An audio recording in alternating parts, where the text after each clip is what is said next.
Oh, hey, sorry, we're live. Hello. My name's Alec. How y'all doing? I run this little channel. It's called White Whale Comics. Been gone for a minute. Now I'm back as if I ever left. I did leave, but that's like a Jay-Z thing, right? Something like that. I don't know. I don't listen to hip hop. Since Instagram was broken most of the day, I don't know if all of you got to see my great joke about this comic, which was come watch this Goon talk about the Goon, and then John and ComicHead are going to be here too. We're the two schmucks.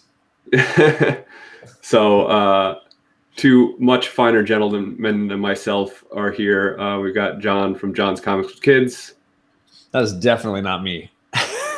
Finer. Oh, I thought you meant, everyone missed my joke. Or they didn't get my joke, or they didn't see my joke. It's all right. Jokes are funnier when people hear them twice. Go ahead. Yeah. So for a third time, the joke is, I'm a goon reading a book called The Goon. And, Goon is a great word, actually. I love that word, Goon. And we also have a special guest. We've got ComicHead84. I don't know if you want to use your real name, so I'm not going to until you do. My mother called me Kenny. Oh, there it is. So unless you're in trouble, then it was like Kenneth. Kenneth, yeah. On my birth certificate, I am Kenneth. I got one of those versatile names: Kenny, Kenneth, Ken, Goon. K Dog. Oh yeah, K Dog, Ken Dizzle. Yeah. So we got some people in the chat already. Perry Comics for the second time today. The first person in my chat. We got some schmuck named John's Comics with Kids. We've got Comic Books NYC. Welcome, buddy. Nice of you to join it. Whoopty Bird, Kachung, TJ the Slab Dragon, Watson, Just a Rican. I got issues. I got issues is throwing fire. Goon sucks. Great. This is gonna be a long night. I remember you joked once that this show could easily become, hey guys, there's a new comic, and then the rest of the episode is about something totally different. Yeah. This might be that episode.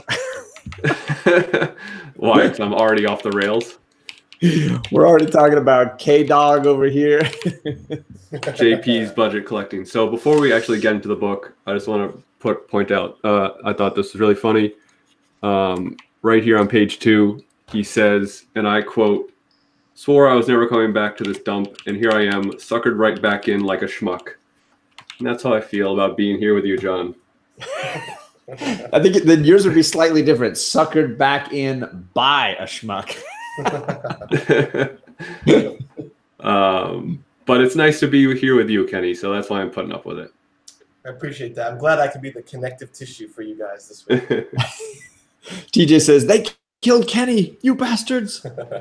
Been a while since I heard that one. I appreciate that. So I think we came from 3 perspectives here, if I'm not mistaken, on this book. I have still, this is the only Goon book I have ever read. Kenny did a little research, and I'm assuming, Alec, you've read some Goon before. So we have like 3 perspectives, am I right? Yeah. I wouldn't say like I am an aficionado as like a Hellboy fan. As I kind of, for some reason, the two kind of sit side by side for me is like, the independent, I don't know what I'm trying to say, but they are aligned in my brain. So they're these hard-chinned, big-fisted guys who just want to knock the stuffing out of people. They came out around the same time. When I was reading, because I read the trade that I read over the weekend was Once Upon a Hard Time, which I really enjoyed. And one thing that struck me as I was reading it was like the vibe of this book felt like Sin City meets Hellboy. Yeah. It's kind of like a noir-ish, almost like Depression era mixed with supernatural monsters and stuff. I got issues just trying to derail the conversation already. Eric probably makes my head hurt. Anyone else read Old Man Quill? We're not going to talk about Old Man Quill today. Hello, Mr. Garrel. Who else have I missed? Anyone else? No, that's it so far. Yeah, it definitely has like a noir-y feel, but it's also like that, monsters and mayhem type of thing that you get from Hellboy for sure. So maybe, I don't know, but they definitely my point is, I'm not as familiar with Goon as I am with Hellboy. That's where I was going with all that. There's like 7 half sentences in there that I absolutely love. Yeah. For me, hey, like, I hate exposition, but I love ellipses. I went into this intentionally blind. Like, I did not run out and start grabbing library copies of Goon stories or anything. I was like, you know what? I'm just going to really just dive in. It's an issue 1. I'm assuming they're going to give me a little bit of setup, and I think they gave me just the right amount of setup. Plus, it was easier to do that, John. Let's be honest. Because I don't need very much. I like to be. It was the lazy man's way out. Low maintenance. I like how he twisted that a little bit. I'm already wearing pajamas, man. Let's just deal with it. Let's just deal with it. But for me, and it might just be that I'm reading it right now. Currently, I'm working through that Bone tome that you sent to our family. That is incredible. I was reminded of Bone in a lot of ways, as far as the humor, as far as the characterizations that they have. It reminded me of that personality. I got far more of a Bone vibe than I did like a Sin City. Like, obviously there's cursing and there's attitude and there's violence, but it's very cartoony for me. Like, it felt very silly to me. Not where you watch. You read like That Yellow Bastard or something, and guys are getting beat to their pulps, and it's just it feels raw and bloody and nasty. This felt silly. Yeah, it's definitely got a light tone, even though it's like much more mature than Bone, but it also has like a very similar, cartooning style to it. So I can see that. I can see the comparison there for sure. And I think we're going to have to do an episode on Bone when you're done with this. I will be super pumped to do that. And I'd get the girls involved too if you'd want. Yeah. We'll have special guests, Charlie and Kate. I'd be the guest. You know that. They'd be the star. We'll have to start it a bit earlier, though. Yeah. So for me, like, my only concern going in was, will I be able to follow it? And I had no problem. Like, it was easy to follow. I didn't need to know all the little intricacies of these characters. Like the little trio I get at the beginning had just the right amount of personality and time that I was able to completely get. I almost in our class, in my 3rd grade class, we do a lot when we're doing fiction writing. We talk a lot about the voice of a character and capturing the voice so that when you read it, not all your characters have the same sounding voice. Like, they all sound like the writer, and that totally doesn't happen here. Whenever Goon is talking or whenever Frankie's talking, each of these 3 guys, whenever they're speaking, I could almost hear a different accent coming out of these guys. For sure. Yeah, they're very, very 3-dimensional. And for me, that made all the difference in just getting their personality quickly and not needing their life story. I don't need previously on or go see issue 8 or any of this other stuff. Like, it was all there in the chat. Yeah. In fact, I would say that they're more 3-dimensional than my personality. I will say, we were watching your live stream on the way home earlier, just because I couldn't watch it because I was in class, and so I was playing it with the girls, and you were saying like, I was really happy to find this book, and Kate's like, let me see his face, and I said, Kate, it's the same. Yeah, it's the same. He's not, I'm laughing more at Kate's happy joke on the inside. Yeah, it's in here. I really like that book. But she actually asked, she's like, I want to see Alex's reaction. Yeah. In fairness, I think the beard might hide some chin expression that happens sometimes. It does. It hides like my mustache, and yeah. Yeah, there's a lot going on under that beard, I suspect. I'll do a better job to try to emote a little more expressively for you, John. It's a little scary. It'll be very natural. This will be my reaction the whole time. You just bought that book just to do that. I will just be I'm leaving it right here. I used it as a joke already on another live stream. I'm just going to leave it here whenever I want to have a reaction.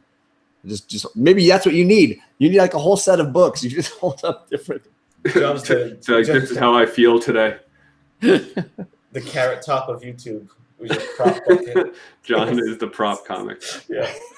I'm the carrot top many of the comic videos. We got people flying into the chat. I can't even. Oh, TJ, you're very nice. He says, "I can see your soul, Alec," with a devil emoji, and it shines so bright. And which wouldn't it be an angel emoji? I don't know. Well, no, you know me. So for me, I wanted to talk a little bit about. We're talking about a book. Yeah, I wanted to talk a little bit about like setting and tone. There's something cool, almost like. I mean, I'm just trying to classify it based on what I've seen, but like almost like a Tim Burton-y kind of thing happening in this village, right?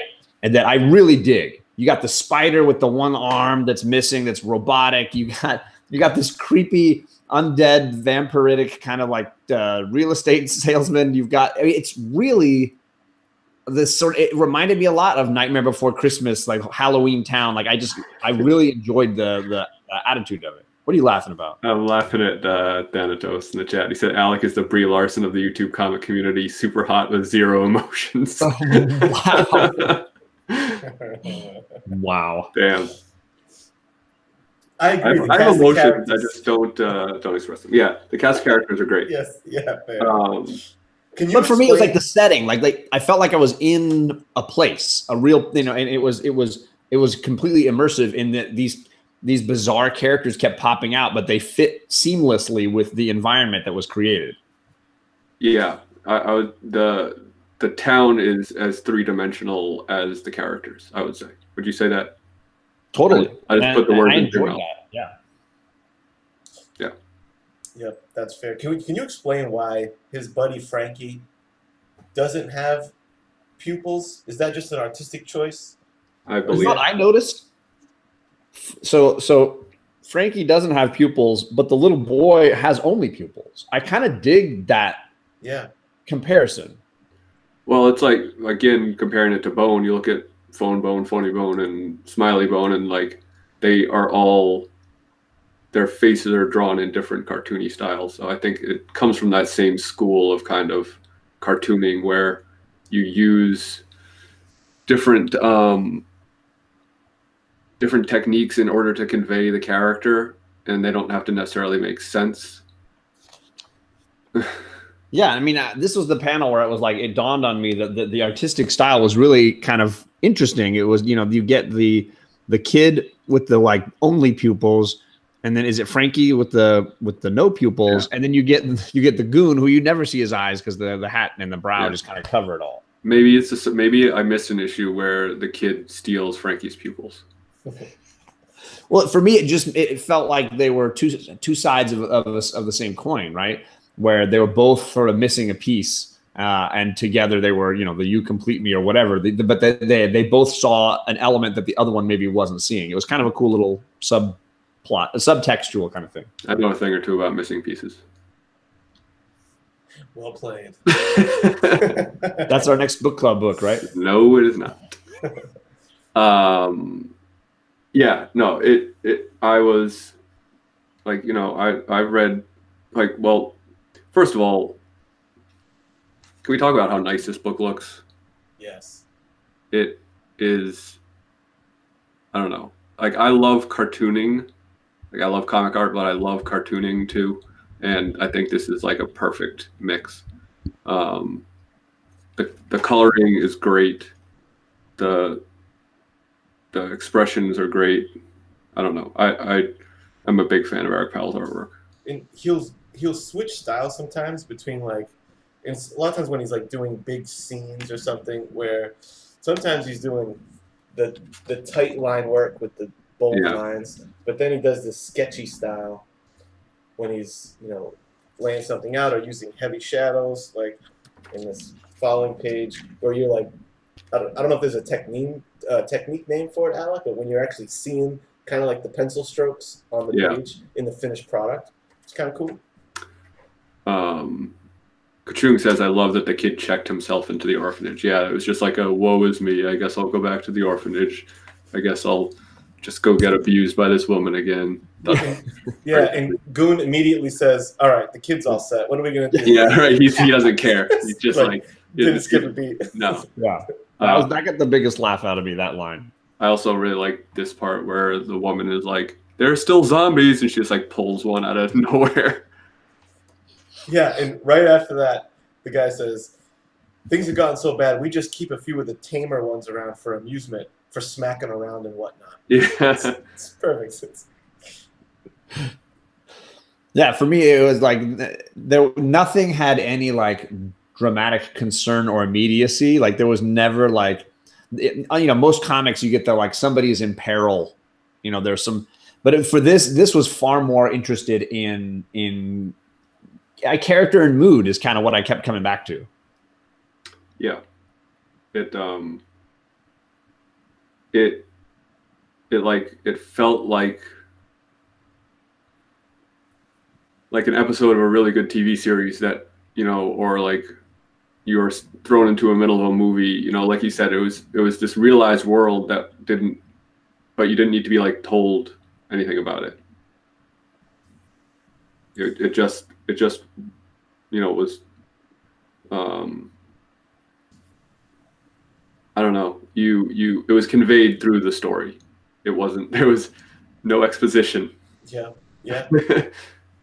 Now, Kenny, the trade that you read, does Goon? I got the sense that he's some kind of a sailor. Am I reading that wrong, or that he travels by ship from port to port, kind of a thing?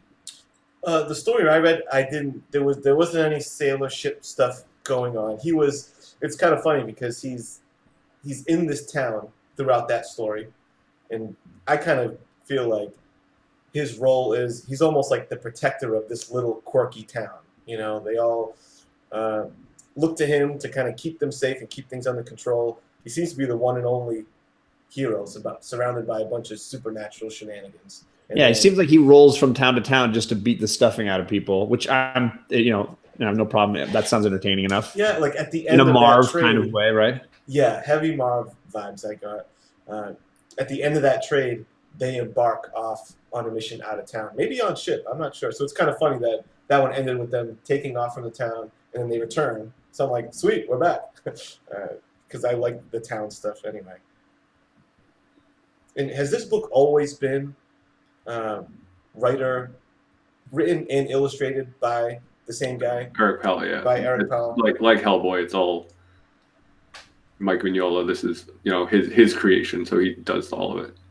Which is when I saw that was the case when I started out reading it. That's always a plus for me because I always assume that when someone's writing it and drawing it, they have full creative control. They must have some kind of vision to even want to take on the duties of both roles. So you hope that something like this is a passion project. For sure. And usually you get good stuff when that's the case. And I don't know if either of you guys have read Hillbilly either, but that's also... I had posted earlier in the week the book was Goon, and somebody had commented on that thread saying, "Got to read Hillbilly." Because this, I have no Eric Powell connection references back. Anything. I've never read anything. Well, you should check out Hillbilly. It's real good. So there's my review on that. Con Caroni also says Hillbilly was good. So, how far back does Goon go? Is he like a '90s character? At least I don't know if he was from the 80s, but definitely 90s. Oh, I Got Issues likes Hillbilly. Then I shouldn't read it. And I assumed that this was a Dark Horse title when I picked it up, and now I'm realizing now it's Albatross, which is Eric Powell's imprint. Got it. Or not imprint, company, I guess. He it's not a part of Dark Horse. Yeah, he did a book called Chimichanga as well. Yes, he did. And Albatross also put out Nam Wolf, which was not by Eric Powell, but very good. And I sent my copies to Thanatos like a dum-dum because now I want to read it again.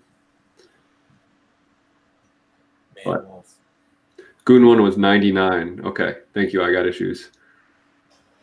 Earning that rich. So for me, like if I were to have anything that I felt was a negative for me, I felt like because it was about mood, because it was about setting and it was about character, plot was like an afterthought. There's not really much plot happening. I mean, he arrives in town and then goes looking for an apartment. That's pretty much it. Which was super funny. No, and I will tell you that I laughed. It was very entertaining. The real estate guy had several good little bits that were entertaining. But for me, the only thing that would that I was disappointed by was I was waiting for the story to kind of start. Yeah, and I think I'm assuming he is using this issue as kind of a reintroduction to the characters in the world, and that, you know, he's kind of going to lead into what the story is going to be, which, you know, I got that impression with the reveal of the big bad guy in the last panel. But when you see that it's a guy named Vinny Nosferatu. Yeah, it's really funny. You got, it's like, okay, you got jokes. And the guy that he fights in the middle of the issue is the East Side Ghoul. Like, yeah. It's that mashup of that supernatural horror vibe and like that noir crime stuff, which I love it, man. It's a cool mashup, and they do it well. Bear Island is saying Jenny. Some people, did he get Jenny Finn vibes from it? I don't even know who Jenny Finn is. Oh, Jenny Finn is a Dark Horse title that had covers done by Mike Mignola. Yeah, I have not read Jenny Finn in long enough that I can make that comparison, but it's definitely, I won't say no. It's about as good as a yes. Yeah. And also point out, sorry. Go ahead. Go ahead. No, you're going to talk about something in the chat. I was saying, Pocan Joe, I don't quite understand what you're saying. What is it with Comic Channel and Breads? May have to rethink my channel. I love what you're doing here, guys. Beards. Oh, it was a typo. Beards. Yeah. Well, I can't compete with Alex. It's not fair. Yeah. DK and Delphia's in here. Thank you for coming by. I was just going to point out, I said this in my chat earlier, but Massachusetts is representing tonight in this chat. We're tipping the scales heavily on your California over there, John. Are we being wicked smart over there? That was a terrible Massachusetts accent. Yeah, was that Australian or something? Yeah, bro, you guys are way too laid back. We're hardened. We're because we have to be.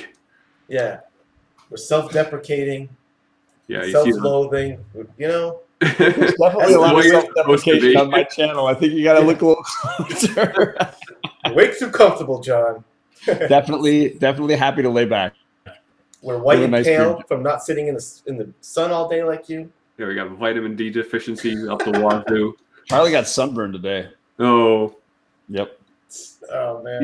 Field trip to the tide pools. We have 3 hours of sunlight here.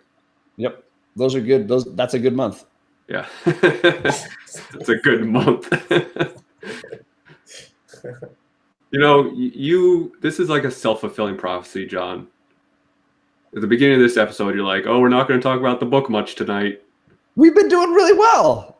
Well, okay. Overall, I thought we did really well. Yeah, we're doing all right. Yeah, I think much like a lot of books nowadays, for me, this is going to read a lot better in trade.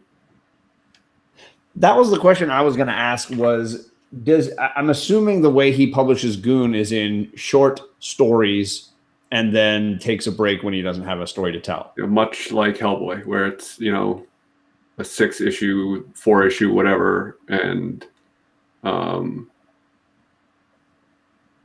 it collects into like it's not like a story arc, it's like a story. They relate to each other, but it's not like Saga where it's, you know what I mean? Yeah. Yeah, there wasn't much plot for me to chew on. Like when I read the last page, I was like, all right. So when I'm thinking of going into a book for a review of a book club, I'm like, all right, we're going to break down the themes of the book. What did this panel mean? What's going on? And I read it, I'm like, But Vinny Nosferatu. But to John's point, it's all character. It's very stylized, and I'll say this: a lot of like the humor and stuff. I don't know. I feel like it might not have worked as well if it didn't have that killer in cartoon art style. Yeah. To go along with it, like it really helps bolster it. Because I may not have entertained the shenanigans as much as I did if I wasn't just like delighted by every page. Well, much to your point from earlier, it's like since Eric Powell does everything himself, he like can create that art style that goes with the writing style that fit together, and make something that is cohesive and complementary. NYC, I was not an extra in The Departed. The Departed. I was trying to figure out what Biggie Shack is saying. 84 is a mobster, and then he's saying there's a book that I need to get slabbed. I don't know which book he's talking about. That's so I was all trying to one of the ones. That's all speculation, Biggie. Which book? It's really funny over here in good old New England when you're at the movie theater when that movie came out and everyone's like, I'm gonna go see The Departed, and you're like, you're gonna see a movie about plants? Wow. No thumbs down to that. That's better than 90% of your material. I didn't say that it wasn't. I'm just saying I thumbed down all my material. So, like, for me, if it comes to, like, will I get the next few issues? I think I'm with you, Alec. I'd rather go back and get some trades of Goon and maybe read full stories as opposed to getting week by week the issues.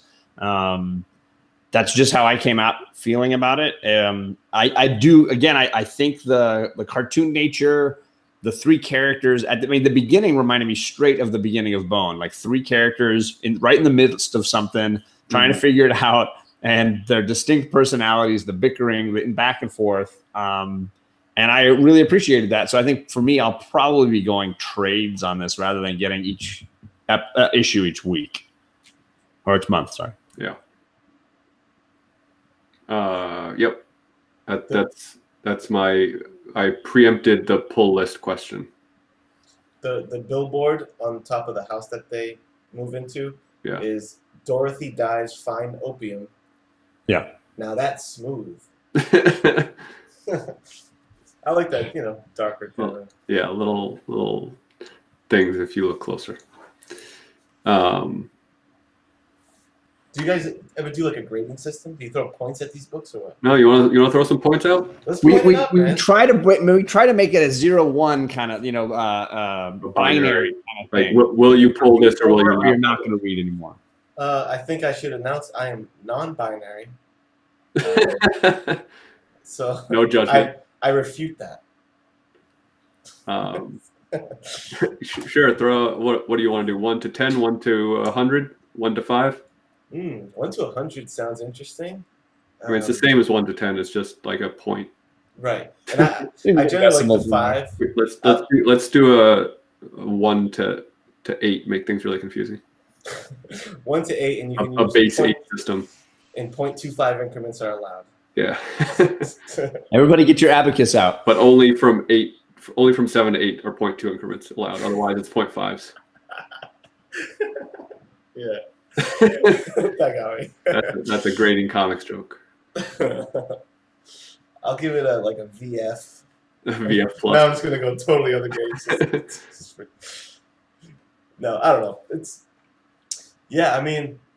Normally I would be grading on whenever I whiff out that a comic writer, is trying to be funny, I grade on a hard curve, hating on it, because this is one of the things that I actually hate most in a lot of modern comics and kind of comics in general is humor. Because one thing I don't like is failed humor. It makes me angry. It's real painful. It makes me mad. It ruins the book. Which is why I'm surprised so many people watch this show. But you have the benefit of one of my favorite styles of comedy, honestly, is self-deprecating humor. Yeah. So all that kind of tongue-in-cheek stuff is fine. And sometimes comics are kind of doing that. They're kind of laughing at themselves.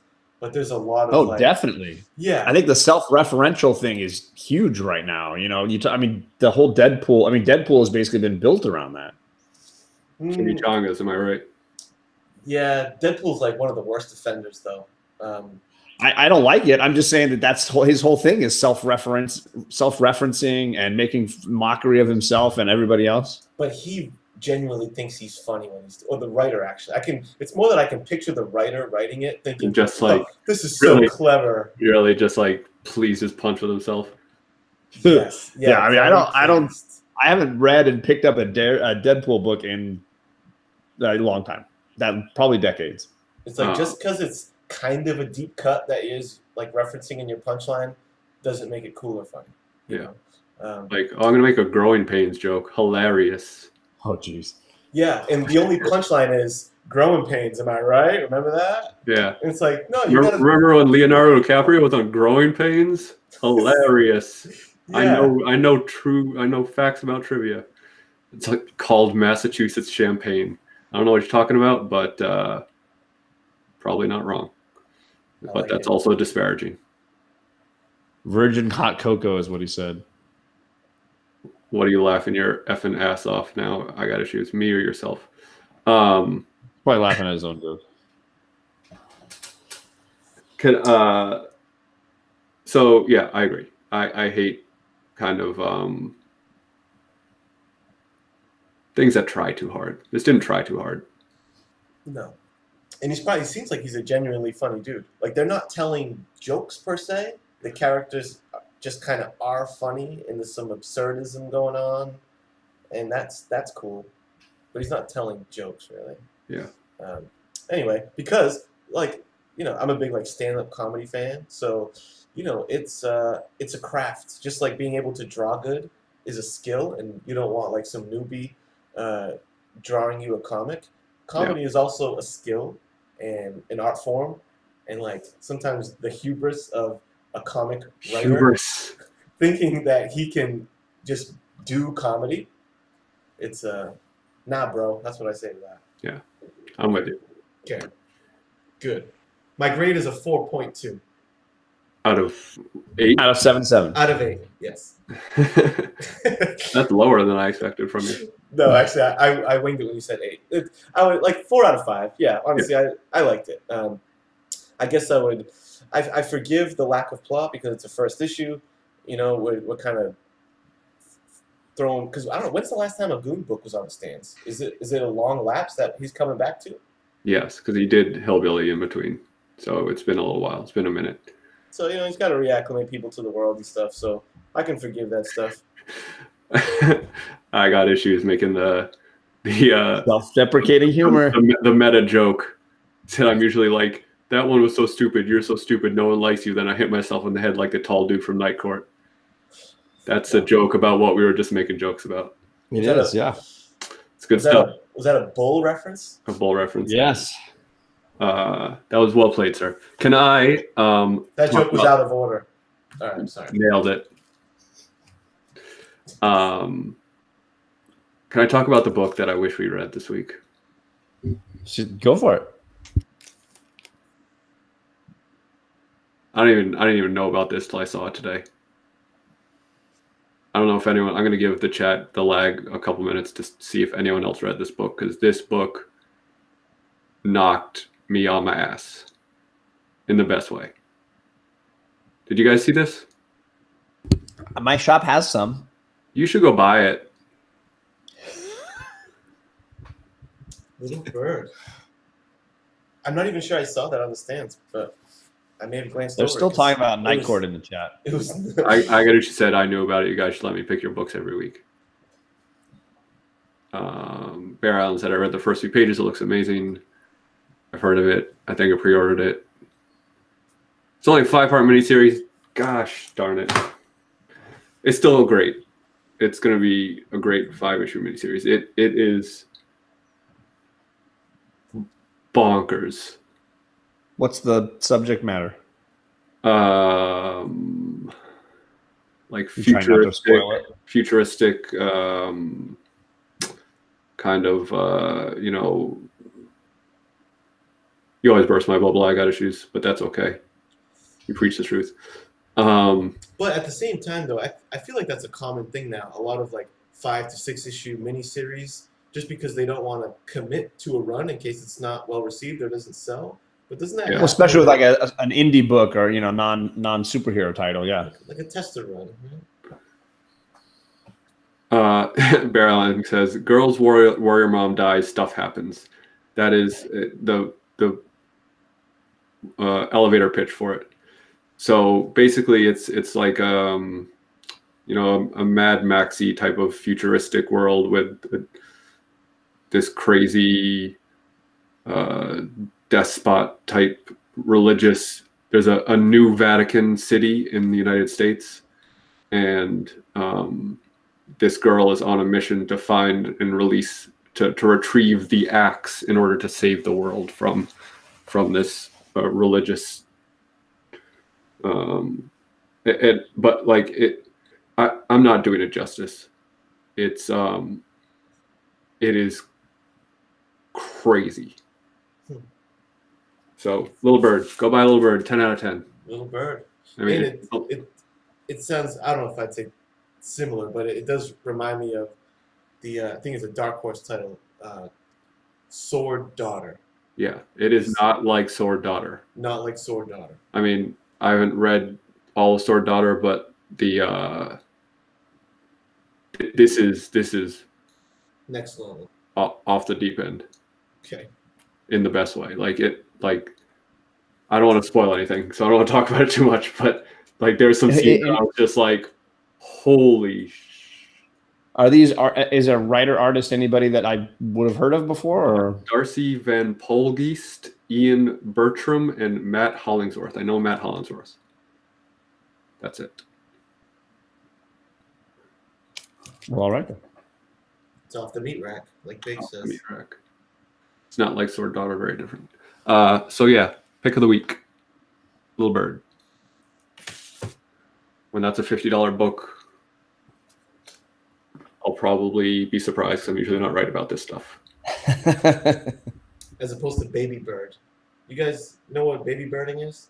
Yeah, it's when you chew up food and spit it into someone's mouth. Does that happen in the book or no? Not yet.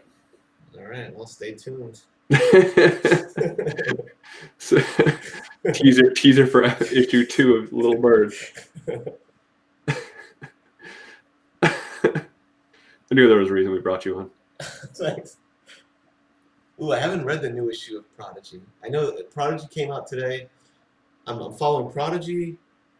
Prodigy, Die, and Freeze are the 3 Image titles that I haven't bailed on at issue 2. Like I do with a lot, to be honest, a lot of Image titles because I'm a big Image 1 grab it guy and to see what it's about. Would you say Prodigy is a fire starter? Yeah, I would. We're bringing an A game tonight. That would get a thumbs down too, John. Rest in peace. Rest in peace. That was just me. I play hide and seek with that joke. Thank you, Joe Ryan. I bring that 90s humor. Or is that early 2000s? You're going to love Captain Marvel. I hear there's a lot of that. No.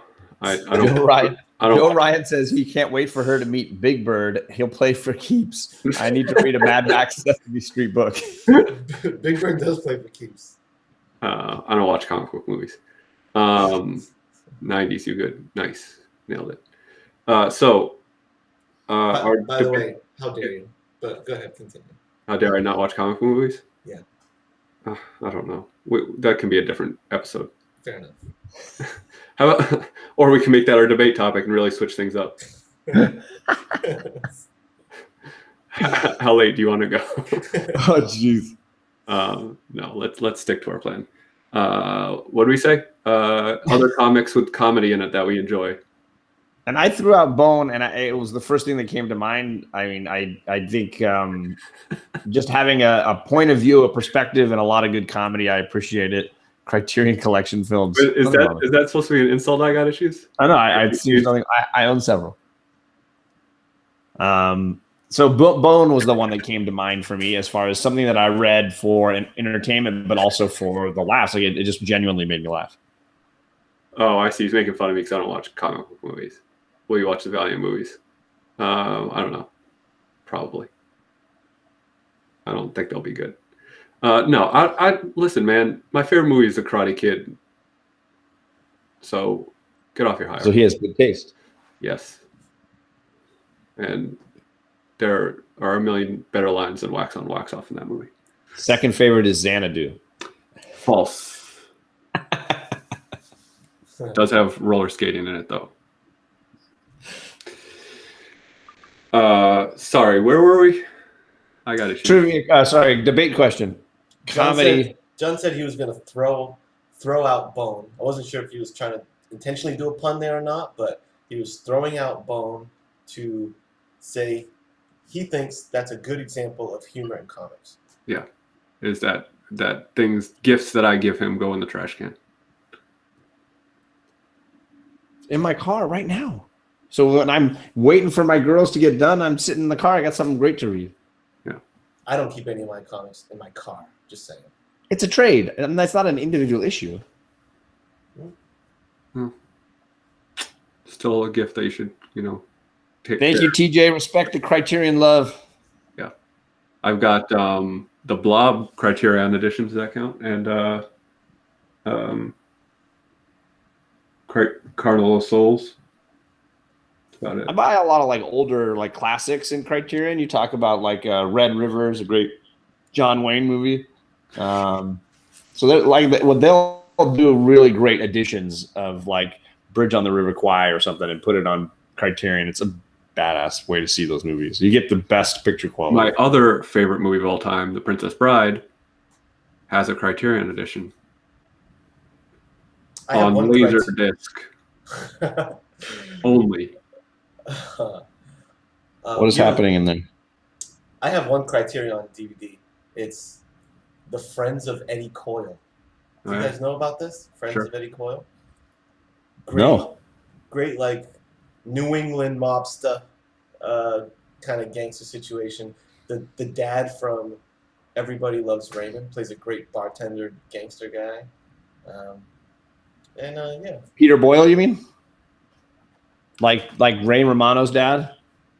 Not in real life. Yeah, Peter Boyle. Yeah, Peter Boyle from Young Frankenstein. Yeah. So I know this is not an auction, a white whale auction, but I'll give a little bit of I'll give a taste of an impression. I want to first, before you do this, I want to say I answered the debate question and you guys have derailed. I'm just saying it. I did it. Yeah. I'm gonna mentally guess because I think I know who you're gonna do. Don't announce it. Are you just gonna drop it, right? Yeah, I'll drop it. You all know who it is. Okay. And let me see if I know who. I'm gonna. My brother's tall. Yeah. Okay. It's who I thought. Yeah. Ray Romano. I know I didn't need to say that because it nailed it. my brother's tall. What was the debate question again, says Kavi? Humorous comics. Sex criminals. That's a good one. Yeah. Haven't read it. It's great. And this trade is called The Big Heart Sex Criminals. And it says, for mature readers, duh. It's really funny. It's really good. Chip Zdarsky. It's not just and Matt Fraction, who I also love, who also wrote the Hawkeye series that I also found very, very funny. This isn't funny for the sake of being funny. It's also very intriguing. It's a great story, but it also is just funny. It's just I don't know. It's like we were saying, it's kind of effortlessly, it's not trying hard to be jokey. Yeah, it's important. Yeah, there's a lot of just fun commentary about men and women, laws, the legal system. Yeah. I've only read the first 2 trades. I don't know how many they're on now. I don't know. It's going up for a while. But it is very funny. I just got a copy of issue 1 recently. The other thing on the back, it says it's a graphic novel about a couple who stop time when they orgasm, so they rob banks. So yeah, sex. But how does the time only stop for the duration of the orgasm? Because those are quick, right? I heard. I've heard.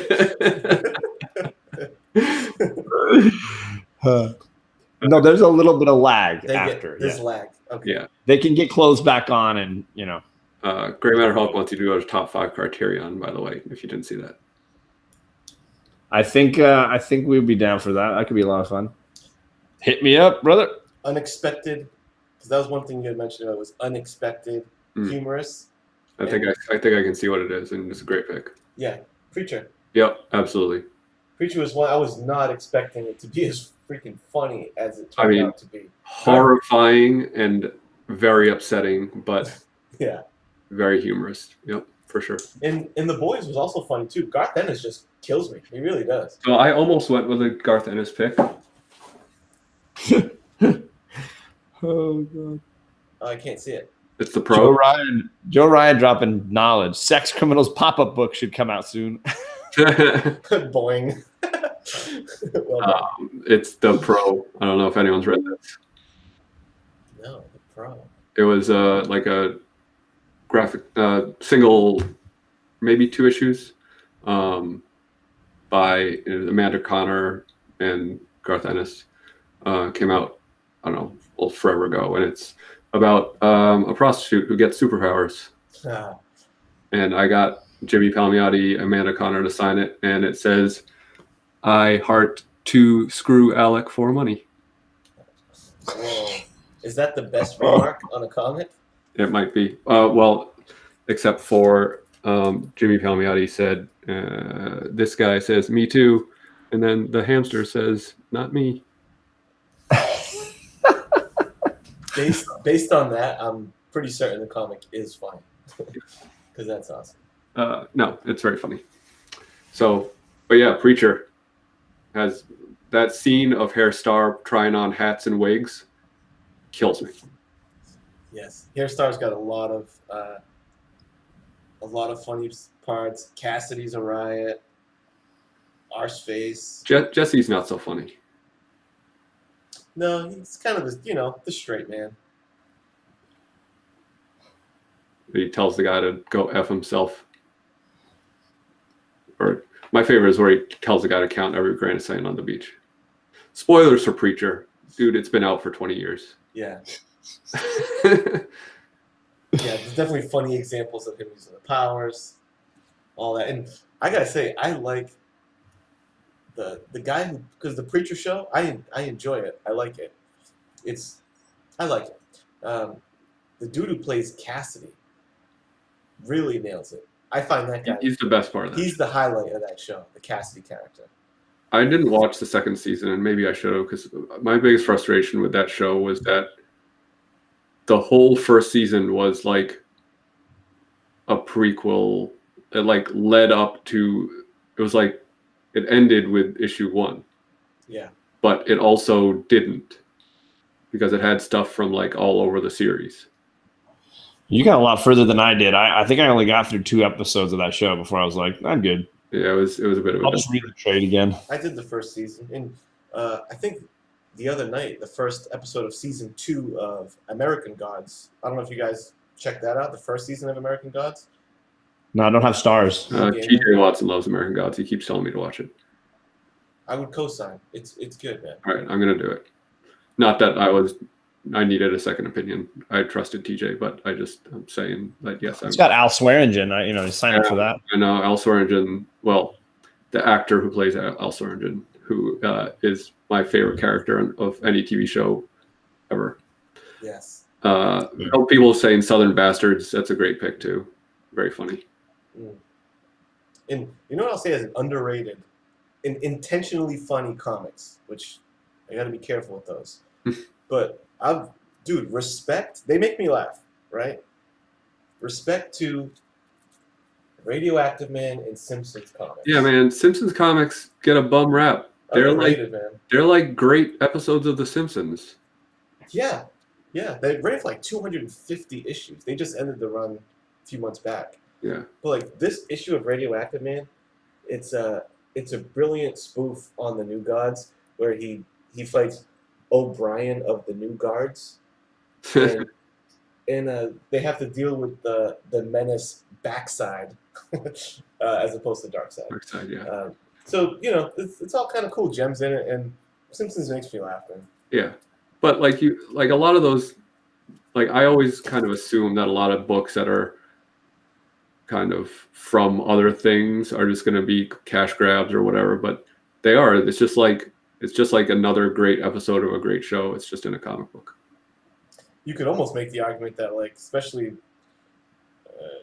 towards like in recent years, you might have been getting a better Simpsons product in the comic than on television. Maybe I'm an apologist, but like I think the Simpsons is still good. Oh no, TJ said I took your word alone on Battlestar, Alec. I don't know what that means, but there's a sad face. Yeah, that's concerning. Yeah, I don't know. What's that catchphrase you say? So say we all. So say we all. So say we all. Oh, for a second I was going to say Jubilee. Yeah. There it is. Drink, everyone. There's a difference between your catchphrase and the Battlestar catchphrase. Yeah. Everyone can drink now.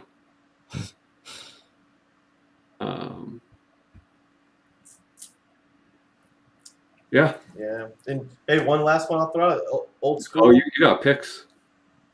Forrest the Bear. And kind of in the same vein of like Simpsons, a lot of spoofing. First Rob Liefeld work in comics? Yeah. I have more of them, but this is the one I had handy because, I don't know, I was showing somebody because of the Rob Liefeld. But there's like, this one is the Bat Bear, but I have one where it's like a Swamp Thing spoof, and he's like the dump thing, and he's just like, heavy emphasis that Swamp Thing is just a mountain of shit. Oh, thanks. So, he's got my name, so it seems appropriate. Oh, yeah. No, TJ, did you start typing that before I finished my sentence? I said I didn't need another opinion on it, but I was saying that I am going to watch it because TJ recommended it, not because, never mind. Oh, now I understand what he's saying. I get it. Yeah. And if you need one more pitch just to put it over the edge that you need to see American Gods, there may or may not be a scene where a woman eats a dude with her. Okay. Yep, that's in the book. Okay. I read the book. Oh, you did? Oh, good. So, yeah, you'll be in, I think. Just like that guy. Yeah, you'll be all the way in. It goes deep, if you will. Oh, Jesus. All right. So this has been Book Club, a family-friendly show. John, would you like to discuss the book and our guests for next week? Yeah, I'll get us moving back to what we're supposed to be doing, I guess. John's week. Comics and Kids. So yes, why don't you take it away? Not on this channel. Yeah, this is White Whale Comics. Next week we have two really great people joining us. We have Delphia and Kachung from DK Comics and Cosplay. They're in the chat. Just two people that have been supporters of us from the very beginning, and just great people, fun to talk to, always around on Instagram to help out if you have a question about something. And then just started producing their own content. I think they're right near 100 subscribers already. Just really good people. So they're going to be joining us next week to discuss a new, I want to say, Aftershock comic called Dark Red. Yeah, I got issues. You said I got issues wrong. I got issues. Should be excited that we're doing an Aftershock comic, though. Thanks, Biggie Shack. Loves my humor. Glad two people do. I'm not counting you, John. I'm not the schmucks, at least. John's comics with schmucks. I just have schmucks with me. Usually I'm the schmuck, so that's a step up. That's a great duo. That's a great 1-2 punch of guests. Kachung and Delphia are awesome. Yep. I mean, you can't have one without the other. They're like peanut butter and jelly. Yeah, they're super cool. Killer Instagram pages, too. They're like on point cosplay. Really, and I'm excited because they got Dragon Con coming here. You know, they're getting their stuff geared up for Dragon Con, and I'm excited to see that stuff. My girls are like super pumped at all the costumes. Yeah, they're in the chat, right? Yeah, Kachung, dude, that Moon Knight, whoa. Yeah, with the light up. Yeah, yeah. Well done, sir. And they're bringing pugs, so we'll have dogs on our channel. I Got Issues is excited about a pick that we did. Yes, we did it. It's my top pick for next week. Keep your eyes out for a really cool 1 out of 10 cover by Stroman with vampire Nazis on it. cool, I'm sure my shop will not get that, and I will want to probably get it on eBay, and I probably will do that. So yeah, join us next week back here or on your channel. Yes. Okay. Yeah, I'm taking over a book club. This was my idea in the first place. Giving John any of the credit for it. So with that, I'm gonna start trying to do this. I don't know how to like use technology, but I want to play my theme song. So I'm playing it for my phone. Don't we give Kenny a chance to say what's coming up on his channel? Yeah, I guess so. The Hunt Friday with Tony Sanders. Be there. Oh yeah, you're on the hunt with Tony on Friday. Yes. Boom. That's it. Rock this house, Alec. Fucking jam it out. On? That's it, dude. The Hunt on Friday. The Hunt on Friday. John? I'm sorry, I'm distracted by the music. I am, I guess, somewhat sorry to say, Biggie Shack just keeps saying "poor John." He said it like 5 times in this. Well, I've been dumping on you. I'm taking somewhat of a break. I'm not going to be. There's not going to be anything really on my channel the next couple of weeks. I'll still be here on Alex's channel for the book club, and oh, Kenny's getting some music ready of his own. It sounds like rival bands going. I'm just responding to issues. If you need me, I'm on Instagram. You can hit me up over there. But sorry to say, no Saturday morning comics, and yeah. Yeah, come back here. I'm sorry that we're going to be missing Saturday morning comics for a couple weeks, but throw up them horns. Check out Sky Tigers on Bandcamp or Apple Music, and we'll see y'all soon. Guess what? I'll say this. Never turn your back to the ocean.